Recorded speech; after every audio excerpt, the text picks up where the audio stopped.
We are in Granite Bay in North Sacramento to visit an old friend and fellow EV driver.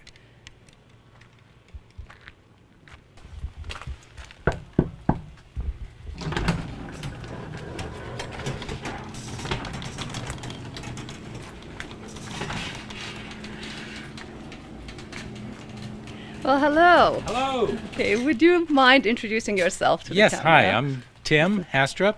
I live here with my wife, Vibeke. We've lived here many years, and welcome to our home with our two EVs. We've had EVs since the mid-90s, and we just love them.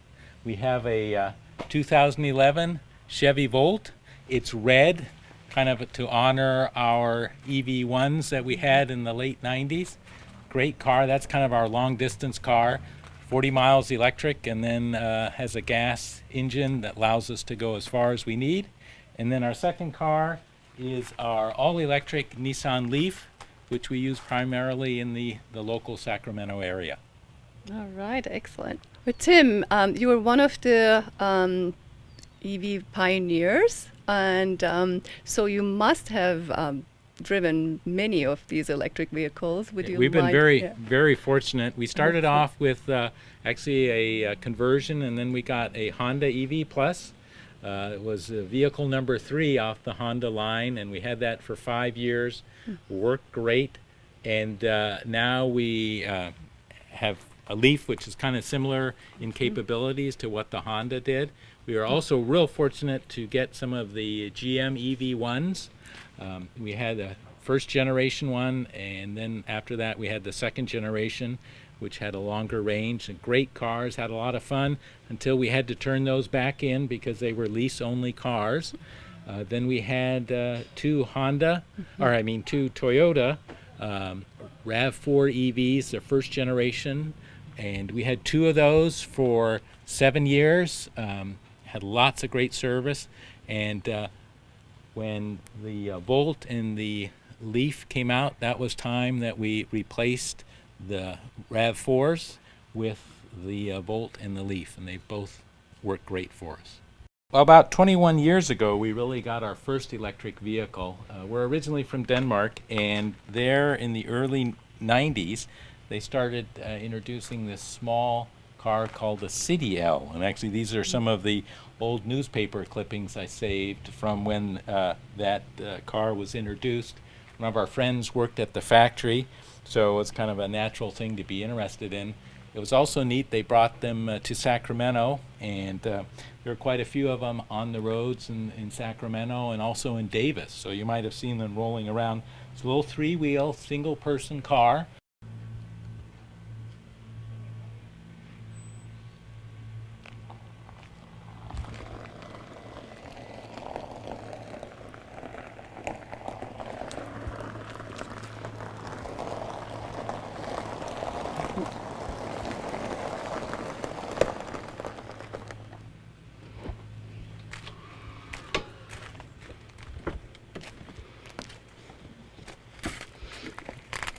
All right, so that's your Volt. Yeah, we've had it for 3 years, and it's worked out really well for us. And what do you like about it? I like that most of the driving is all electric.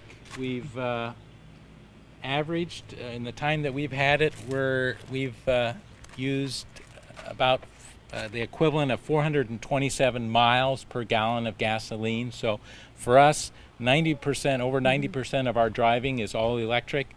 The nice thing about it is if you go beyond what your electric range is, there's a gas engine that starts up and it drives just like a regular car, and that's been good for our long trips. So this is our long distance vehicle.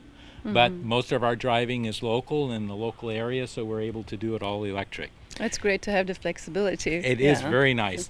One thing I wish is, the 40-mile range is great. I wish it had 50 or 60-mile range. You always want more electric range. So it can be improved. Yeah, and I think as batteries improve and they're more energy dense and things, that there'll be a natural progression. But I mean, just as it is now, we've had it for 3 years, and it's just been a great car for us. All right. What else can make it even better, and how can it be improved? I wish they would charge a little bit faster. It's equivalent of about 10 miles additional range per hour, kind of depending on the size of it. They could make that a little bit faster. Wish it was a little bit more efficient in the gas mode. It gets about 41 miles per gallon on the freeway, which is better than most cars, but wish that was a little bit higher. We've got about 20,000 miles on it, so like I said, most of our driving is local, but it's a great option for folks who aren't quite sure if they're ready for an electric car.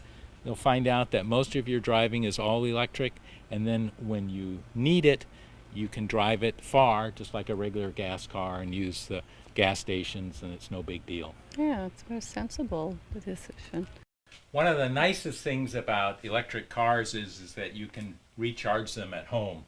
So every night when we come home, we have chargers, what they call EVSE, set up for each car. We just take out the paddle, plug it into the car, and the next morning when we come out, the cars are fully charged. It's very convenient. So we have a little sub panel with the circuit breakers, and then for the two chargers for the cars. Couldn't be more convenient. Well, and you also see we have a poster of the EV1, one of our first cars, and probably still our favorite. It was a lot of fun to drive, so it has an honored spot out here in the garage to remind us where it all started. And you'll also see we have a pretty standard size cable here, and for most cars, but some EVs luckily have the capability to charge faster, and that's what we are ready for here with this thicker cable. Delivers a lot more power, up to 10 kilowatts. Works great for our friends with a Tesla who might be visiting, or a Toyota RAV4, the second generation. They charge much faster, so we're ready for the future. Let's talk about your solar system. Yeah, well, we've had solar for quite a number of years. We started out in 2000 with our first solar panels, and now we're up to an 8 kilowatt system. So we generate enough power for our house and for all the driving we do in our EVs. So we're kind of self-sufficient in that respect. We also have a solar hot water heater for our hot water needs, which meets over half of our needs. During the summer, we just have solar hot water. But the solar panels and the electric cars, they fit so great together. It's like having a gas station on your own roof. You're pretty self-sufficient. Very self-sufficient, which is awesome. which is neat. Yes.